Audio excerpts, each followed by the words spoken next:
আবার আমরা চলে আসলাম বান্ধব ওয়েলফেয়ার অর্গানাইজেশনের যে রথযাত্রা আমরা করেছিলাম তারই উল্টো রথের আমাদের এই শোভাযাত্রা। তিনজনকে কেমন লাগছে আমি যথারীতি ওনাদের কাছে ক্ষমা প্রার্থী।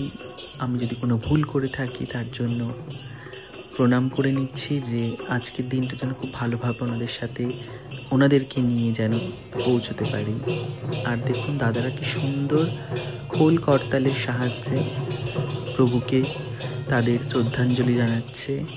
আর আমি প্রণাম করে যাব এবার আমার সমস্ত কলাকুশলীদের নিয়ে ওনার গর্ভগৃহ অর্থাৎ বান্ধব ওয়েলফেয়ার অর্গানাইজেশনের মন্দিরে ওনাদেরকে নিয়ে যেতে।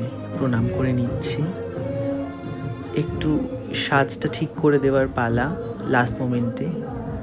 আমার বোন অঙ্কিতা ও সুভদ্রা করেছিল, সুভদ্রা। এবার আমি সবাইকে নিয়ে হাসি মজা করছি, টেনশনও কাজ করছে।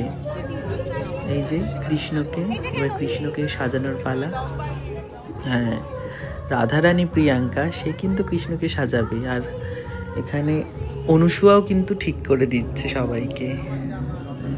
দেখুন কত মজার সময়টা, সবাই মিলে কৃষ্ণকে সাজাচ্ছে, কারণ সেই তো আমাদের প্রধান না।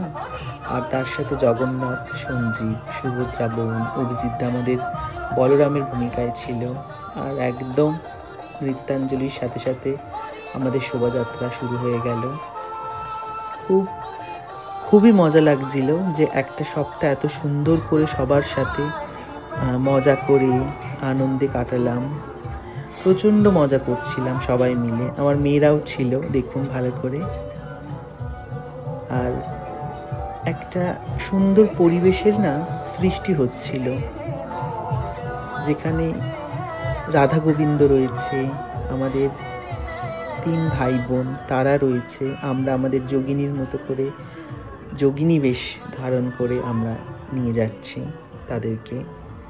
এবার আসবে আমার কলাকুশলীরা, আমার সব মেয়েরা, প্রীতি, মৌ, সায়ন্তনী, দিশা, রিয়া, ওদিকে রিয়াদি আমাদের আর একজন, অর্পিতা, বর্ষা, সবাই মিলে কি সুন্দর করতাল বাজাতে বাজাতে তারা প্রসেশন করছে আমাদের সাথে। আর এই যে সবাইকে দেখানোর পালা। আর আমাদের এই যে সুন্দর মাথার ক্রাউনটা আপনারা দেখলেন, সেটা অ্যাস্থেটিক আর্ট অ্যান্ড কর্নার থেকে আমি কাস্টমাইজ করিয়েছি। আমার যে গলার হারটি